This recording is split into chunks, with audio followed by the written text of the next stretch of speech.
Arne, first of all, how do you reflect on deadline day? Obviously getting a deal for Alexander Isak over the line, not getting a deal for Mark Gay over the line, and Harvey Elliott leaving the club. Yeah.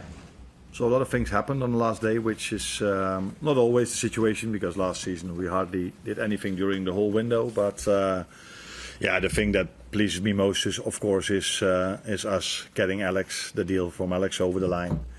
Richard, ownership, everyone involved worked so hard to get that deal done, and it's very good for the club, for our fans, for the players, for me, that all the work they've put in resulted in Alex signing for us. How close were you to getting the deal for Mark Gay over the line, and therefore what chance is there that you will go back in for him? What chance do you feel there is that he will become a Liverpool player in the next 12 months? Nah, I think it would be a bit ridiculous if I'm going to deny that we were close to signing him. That is so out in the open that would be ridiculous. These things happen in football. It happened to our players maybe in the past as well, that they thought they were so close on signing somewhere else, and then in the last moment things changed. And this can happen, and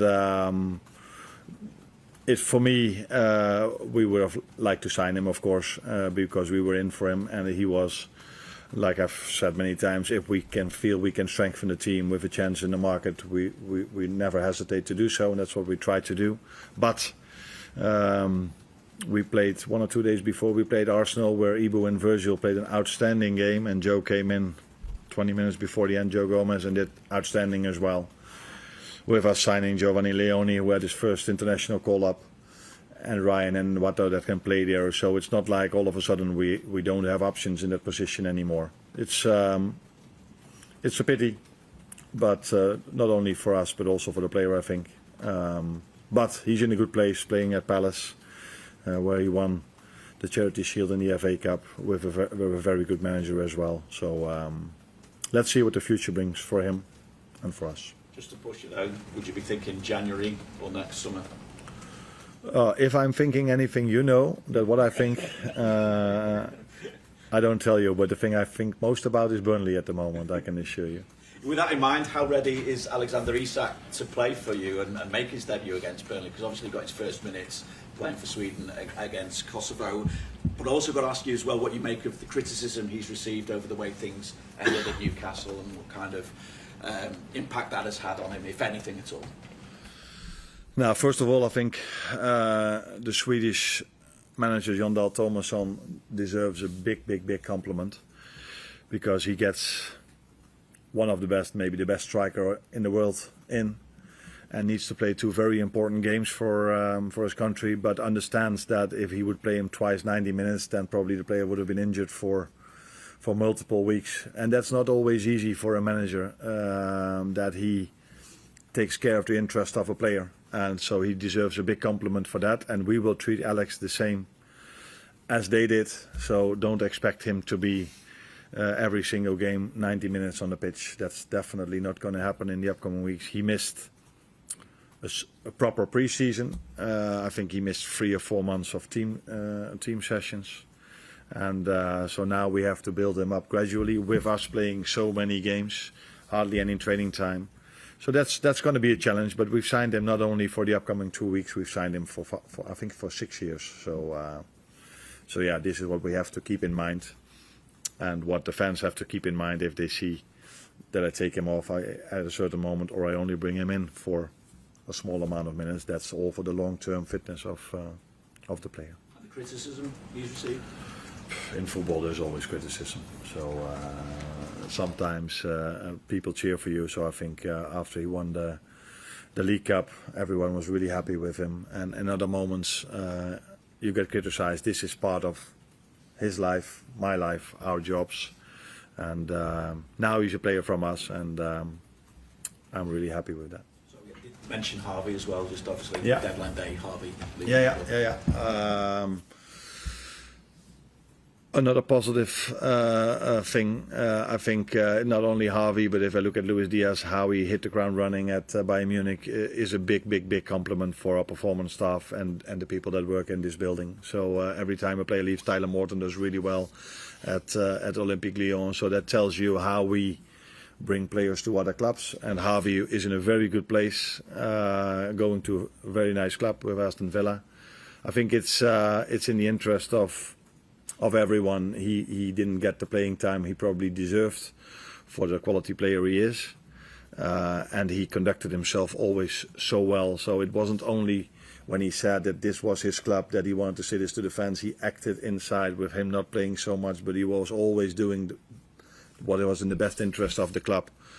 So he deserves a big compliment for that. I know everybody always talks about Mo and Virgil and the others if we win the league, but players like him were definitely also the reason why we could win it, because he always was positive, and if he had to play 5 or 10 minutes, he helped the team.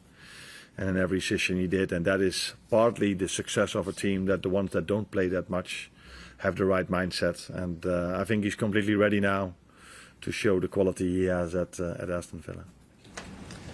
Arne, when you look at what Isak brings to the club, aligned with Mo and Ekitike and Wirtz and Gakpo, do you feel now you've got a core and variety in your squad to change games should you need to?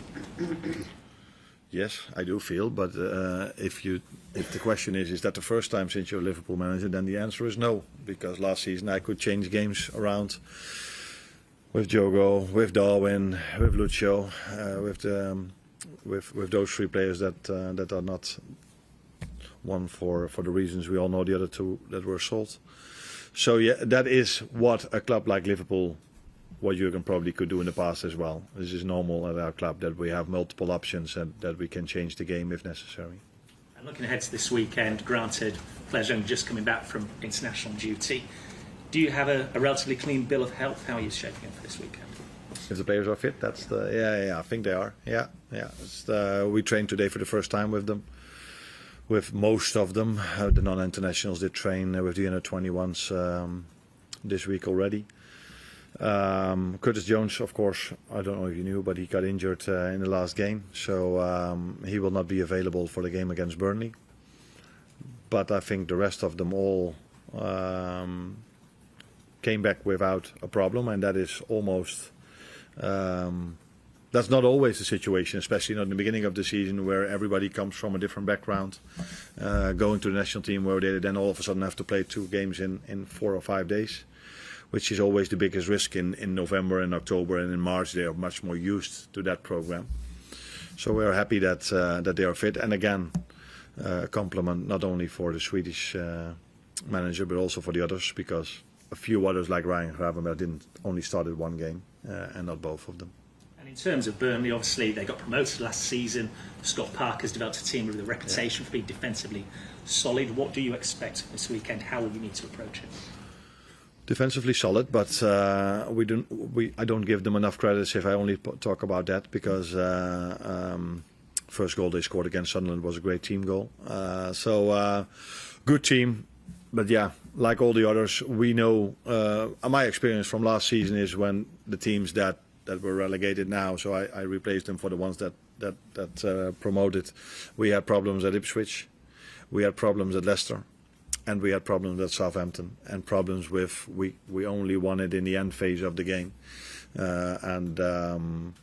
so yeah, there's we know that every game is difficult, and I only have to look back at last season to understand that. Best of luck. Well, thank you. Arne, we're obviously very familiar with what Alexander Isak can do on the pitch, but from your interactions with him, what do you make of his characteristics as a person? At Newcastle, he seemed very, all business and able to kind of separate the emotion in a really kind of focused way. Do you think that's maybe even helped him across the summer, and is that anything that you see? Yeah, maybe people don't believe me if I give you this answer, but I haven't spoken to him that much. So I spoke to him after he signed by phone because he had to go to the national team. And the way I 99 out of 100 times treat my players during international breaks is I leave them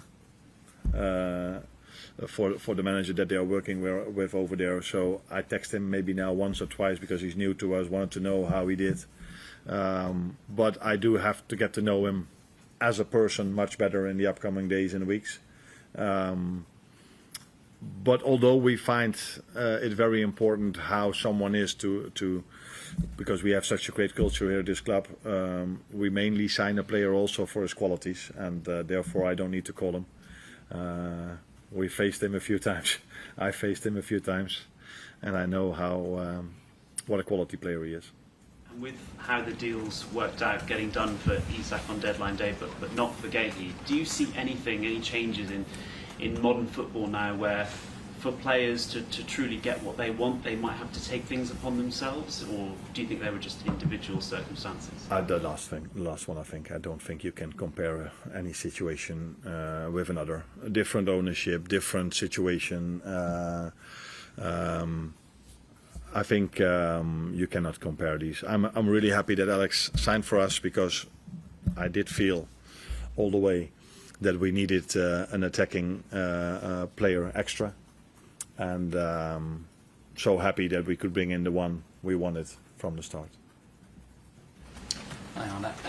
Your first defeat last season came straight after the first international break against Nottingham Forest. I just wonder if there was anything from the circumstances last season that have helped you prepare for the first game after the international break this time round?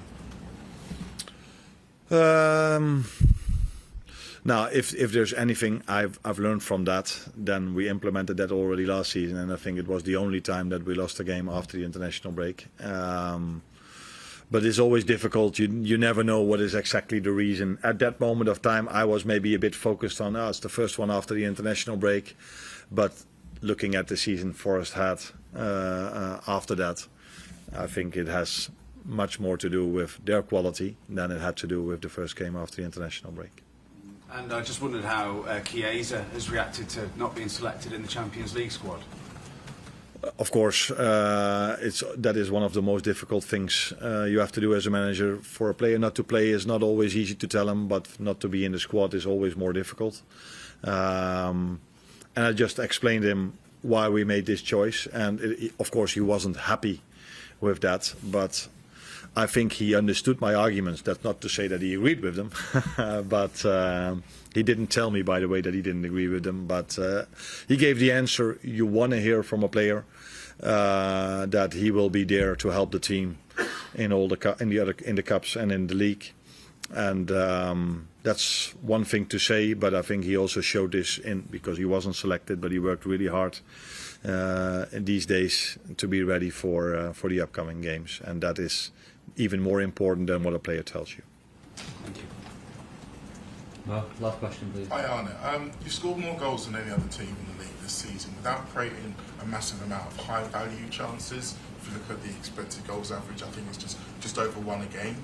Against a team like Burnley, who appear to be really happy to concede possession, how do you make sure that your time on the ball is as efficient as it can be? Yeah. To implement as best as possible the way we want to play, but in the end the final third is mainly for we do certain patterns, that's also clear, but it's also a form of the day of our wingers mainly, because you end up, because of their playing style, mostly on the side, so the better they are, the bigger threat they are, the more chances we will generate, and then it's 9 out of 10 times also about the score.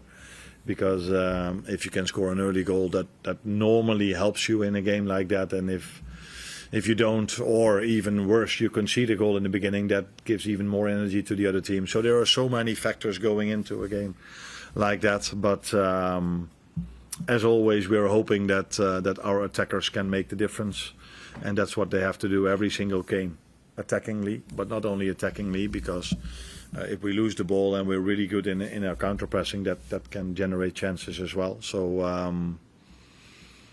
yeah, that is for me the biggest lesson of our game against Arsenal there, where in the first half we weren't front-footed enough in terms of our pressing, and in the second half we were. I think Arsenal were front-footed in the first half in terms of their pressing. We were that the second half, and as a result of that, I think we deserved to score the goal in the second half, because we already scored one which was fractionally offside, and we were getting closer and closer, and in the end I think we even deserved to score that goal based on the second half, not based on the first half.